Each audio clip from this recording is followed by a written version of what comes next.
Baik, Ya, Bapak Ibu sekalian, sudah. selamat pagi. Apa kabar semuanya? Semoga tetap sehat dan semangat. Eh, untuk topik ini, saya mencoba untuk menyambung dari apa yang sudah Bu Dini tadi sampaikan. Bu Dini sudah meng-highlight dengan sangat kuat bahwa pandemi itu adalah sebuah keniscayaan. Pandemi itu tidak bisa kita hindari. Pandemi itu juga sifatnya seperti jai langkung, datang tak diundang, pergi tak diantar. Tetapi sebenarnya kita bisa mendeteksi tanda-tanda kehadirannya. Nah, sekarang kemudian pertanyaannya, ketika bagaimana caranya? Tadi Bu Dini juga sudah sedikit memberikan beberapa contoh. eh, Ketika kita sudah tahu ada beberapa tanda itu kita bisa melakukan mitigasi. Tadi Bu Dini menyampaikan contoh kalau mau melakukan eh, eh, pencegahan untuk dengue, ya jangan tunggu sampai hujannya sudah banyak, populasi nyamuknya sudah banyak. Tapi eh, s- ketika kita punya surveillance yang sebelumnya, itu akan kita bisa lebih mempersiapkan diri. Nah, jadi sebenarnya isu dari kesiapan kita menghadapi pandemi itu terkait seberapa siap kita melakukan deteksi dan seberapa siap kita memitigasi deteksi tersebut. Saya akan memulai dengan sebuah cerita. Ini cerita yang saya ambil dari eh, buku yang namanya Big Data. Big Data ini sekarang menjadi bagian yang revolusi besar dalam dalam cara kita melihat informasi, di mana ternyata sebenarnya kita bisa memprediksi lebih awal kalau kita bisa menggunakan banyak data yang ada di luar sana. Nah, ini ada cerita yang ada saya kutip dari buku tersebut.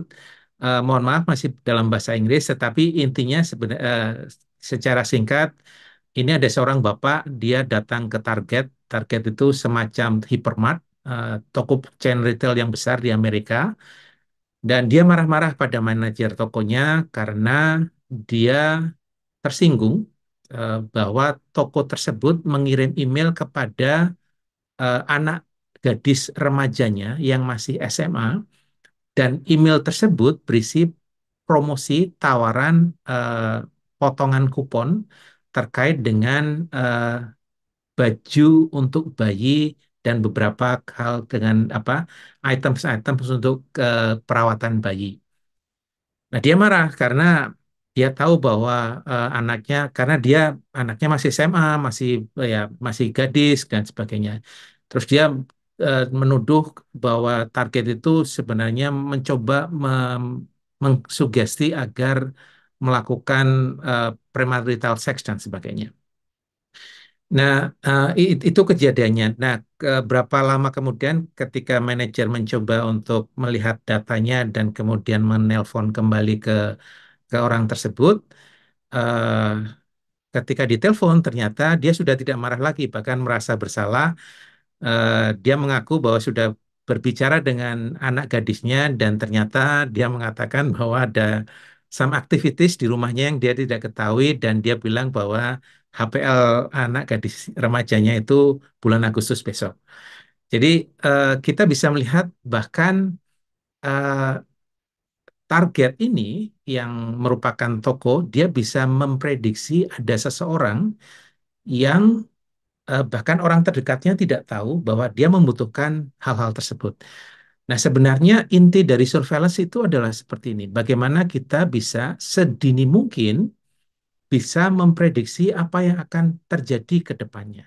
Dan itu adalah tantangan bagi kita semua karena kemudian itu terkait dengan beberapa prasyarat yang harus kita miliki agar kita punya kemampuan seperti toko ini.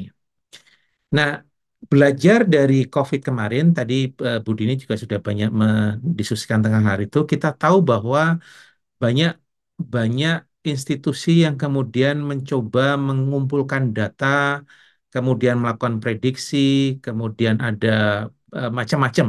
Tapi dari COVID kemarin kita belajar banyak tentang apa namanya angka reproduksi, apa itu namanya, kemudian keparahan, eh, transmisi, prediksi, modeling prediksi, dan sebagainya.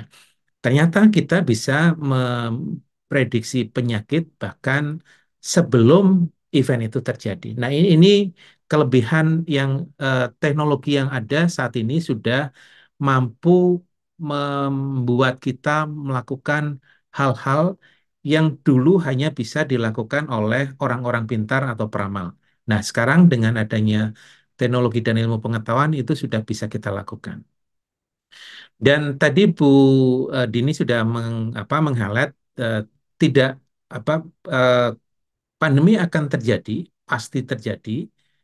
Pertanyaannya hanya kapan? Karena sebenarnya sejarah sudah mengajarkan pada kita bahwa memang pandemi itu ada dan selalu ada dalam sejarah manusia.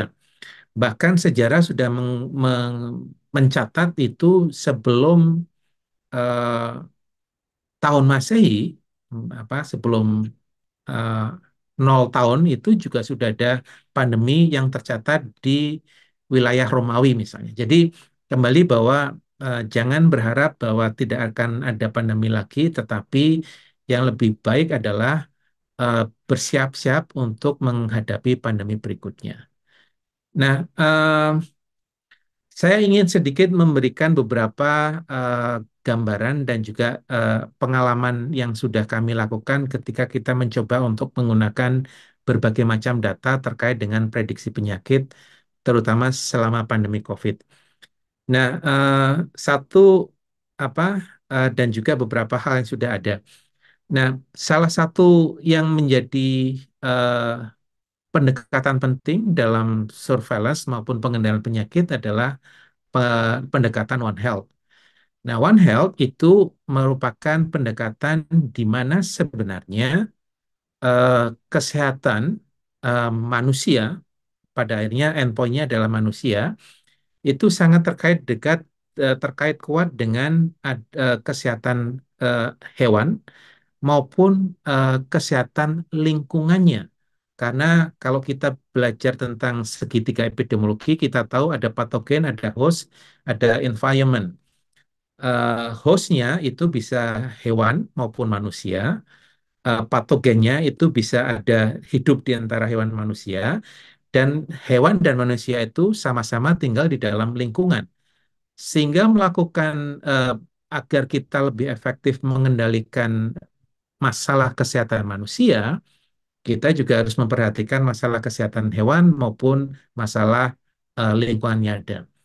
Untuk bisa mendeteksi, dan apalagi tadi Bu Dini sudah menjelaskan bahwa sebagian besar penyakit baru itu adalah zoonotik yang sumbernya binatang. Nah, agar kita bisa mendeteksi lebih dini lagi sebelum menyerang manusia, mohon maaf Bu Dini, saya sering menyebut nama Ibu, eh, kita perlu melakukan kolaborasi surveillance lintas sektor. Kemudian di sisi kesehatan, sistem surveillance sudah cukup baik, tetapi kita juga perlu memperkuat juga sistem surveillance yang di tempat yang lain. Di sisi animal health, terutama eh, di wilayah surveillance untuk hewan-hewan liar. Kenapa hewan-hewan liar itu penting? Karena itu umumnya menjadi bagian dari peristiwa spillover. Kemudian penularan, bagaimana kita bisa memantau adanya penularan dari hewan liar ke hewan pemukiman, dan bagaimana kemudian kebijakan dan program yang melakukan intervensi terhadap berbagai macam hal tersebut menjadi sesuatu yang bagian integratif dalam pengendalian penyakit secara nasional. Jadi ini menjadi kunci penting agar kita bisa mendeteksi eh, pandemi secara dini dan melakukan mitigasinya. Salah satu contoh mungkin terkait dengan COVID kemarin, WHO itu mempunyai 4 hipotesis bagaimana COVID bisa terjadi, dan ini adalah satu hipotesis transmisi zoonotik yang dianggap paling mungkin berdasarkan evidence yang tersedia. Di sini diperkirakan COVID-19 SARS-CoV-2 itu berasal dari hewan. Mereka menyebutnya Animal X, tapi eh, mereka percaya bahwa kemungkinan besar dari kelelawar. Dari kelawar kemudian ada spillover, ada menular ke beberapa jenis binatang, entah itu domestik, entah itu liar lainnya, seperti misalnya kucing domestik, terenggiling, ini biasanya hewan liar tetapi banyak diperdagangkan, atau tikus, dan dari hewan ketiga jenis itu bisa langsung ke manusia, bisa juga lewat binatang.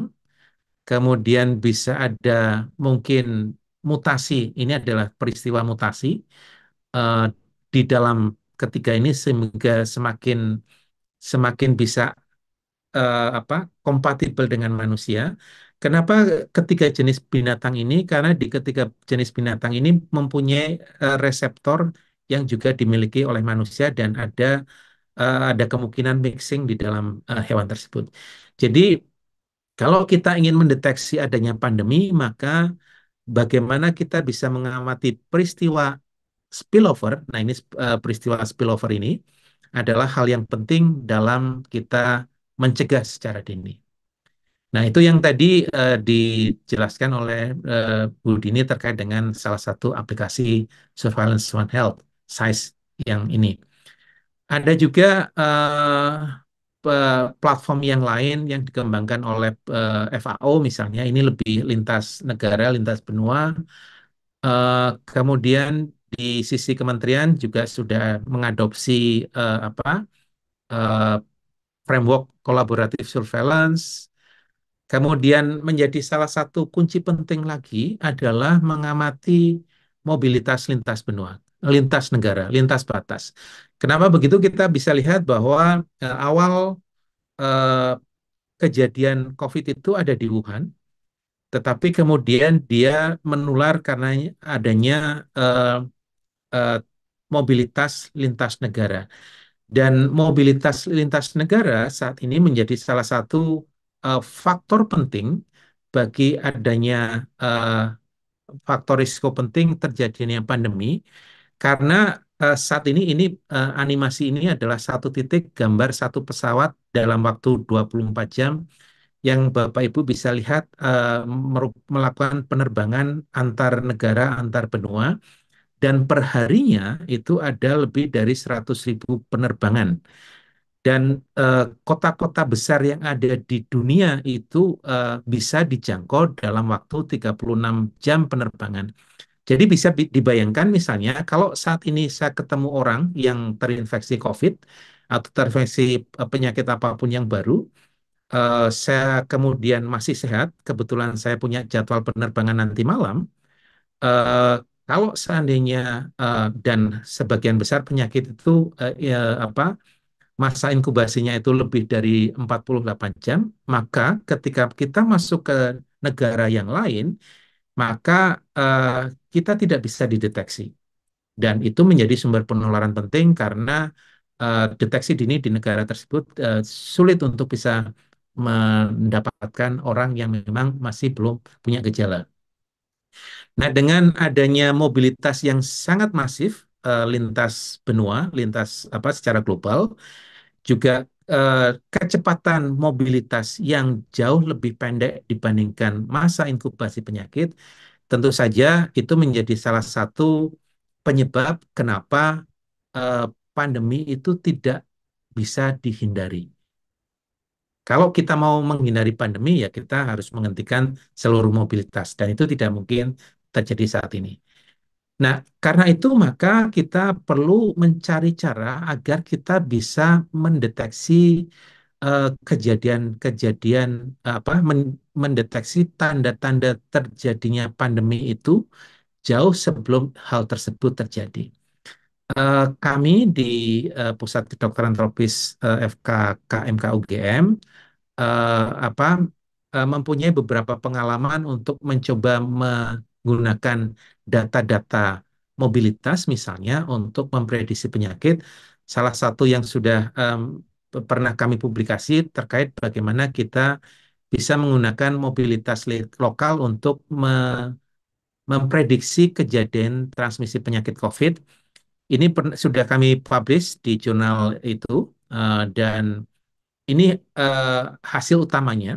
Jadi kita menggunakan data dari Google Mobility. Jadi kalau Bapak Ibu menggunakan Android itu kan menggunakan setiap gerak Bapak Ibu sekarang itu dicatat oleh Google. Jadi kalau Bapak Ibu terbiasa menggunakan apa eh, mobile phone-nya di kamar mandi juga Google akan tahu bahwa itu ada di kamar mandi misalnya. Nah, eh, dari mobilitas lokal tersebut, kemudian kita mencoba untuk memprediksi kejadian penyakit. Ini adalah ketika kita mencoba memprediksi kejadian penyakit di awal pandemi di Jakarta. Jadi kalau Bapak Ibu lihat ini mulai dari April 2020 sampai Januari 2021, bisa dilihat dari prediksi eh, dat- data yang menggunakan data mobilitas lokal tadi, kita bisa melihat kalau dibandingkan dengan angka pelaporan kasus COVID di Jakarta, kita bisa melihat tren yang hampir sama. Bahkan ketika ada terjadi apa Idul Fitri, kemudian ada peningkatan mobilitas, maka kemudian penyakitnya juga akan ikut menaik, sampai kemudian ada kebijakan PSBB besar di sini. Nah, kita bisa lihat ini yang di atas ini adalah laporan kasus COVID-nya, yang di bawah ini adalah apa prediksi kami. Prediksi kami memprediksi ada penurunan kasus yang sangat tinggi, sementara pelaporan kasusnya masih berjalan. Kenapa begitu? Karena sebenarnya eh, kita hanya menghitung mobilitas dan dari data mobilitas semua orang itu diam diam ada di rumah. Nah, yang terjadi adalah mereka yang diam di rumah tentu saja akan menularkan eh, COVID-nya itu ke orang-orang di rumah, sehingga memang transmisi masih terjadi di dalam rumah, sampai kemudian ketika dia sudah turun dan ada perubahan apa mobilitas, jadi mobilitas sudah diperbolehkan, kita dari data mobilitas memprediksi peningkatan kasus yang tadinya turun pun akhirnya menjadi sama lagi. Jadi kita bisa lihat bahwa dengan adanya kita menggunakan data mobilitas, kita bisa memprediksi kejadian penyakit. Dan ada gap antara mobilitas dan kejadian penyakitnya. Jadi ini yang kemudian bisa salah satu cara kita gunakan untuk memprediksi penyakit secara lebih dini. Contoh yang lain adalah ketika kami menggunakan data berbagai macam data mobilitas juga, eh, apa penerbangan, kemudian data dari Facebook, dari Twitter untuk melakukan modeling penyebaran antar kota di Pulau Jawa. Jadi kita mencoba melihat bagaimana tadinya yang ada di Jakarta itu kemudian eh, bisa menyebar di Pulau Jawa. Dan ini juga menggunakan pemodelan. Jadi umumnya kalau kita bicara tentang deteksi dini dan prediksi penyakit, maka kita akan menggunakan data-data yang lebih banyak sumbernya. Tadi Bu Dini sudah menyebutkan multiple source, tetapi di samping itu juga melibatkan apa yang disebut sebagai modeling penularan penyakit. Dan ini yang sebenarnya teknologi yang menyebabkan kita bisa mendeteksi secara lebih early lagi. Eh, di beberapa negara juga sampai saat ini masih ada apa pengumpulan data terkait dengan COVID, contohnya, dan menunjukkan bahwa eh, kalau kita bisa melakukan secara lebih cepat, maka kita bisa memprediksi dinamika penyakitnya. Hal yang sama juga di CDC. Nah, jadi sebagai sebuah simpulan sebenarnya masalah kemampuan kita apabila kita ingin mempunyai sistem surveillance yang lebih baik adalah bagaimana kita bisa menggeser kapasitas kita karena sistem surveillance yang yang tradisional itu Umumnya kita mengumpulkan data dari sektor kesehatan saja, di mana umumnya dia dimulai dari ketika seseorang itu didiagnosis, kemudian dilaporkan dan sembuh. Umumnya eh, apa itu dimulai ketika ada eh, bisa jadi misalnya menggunakan Big Care, ada data masuk ke rumah sakit, itu yang bisa menjadi e-works di situ. Kemudian yang lebih sering terjadi pelaporan itu baru muncul ketika pasien sudah meninggalkan fasilitas kesehatan atau sudah sembuh. Nah, tentu saja ini menjadi sesuatu yang sudah sangat terlambat karena seperti tadi Bu Dini sampaikan, transmisinya ada di sini. Kalau kemudian kita tidak bisa memotong di sini, kita harus menunggu data yang ada di fasilitas kesehatan. Tentu saja ada lag time yang panjang ketika transmisinya itu terjadi.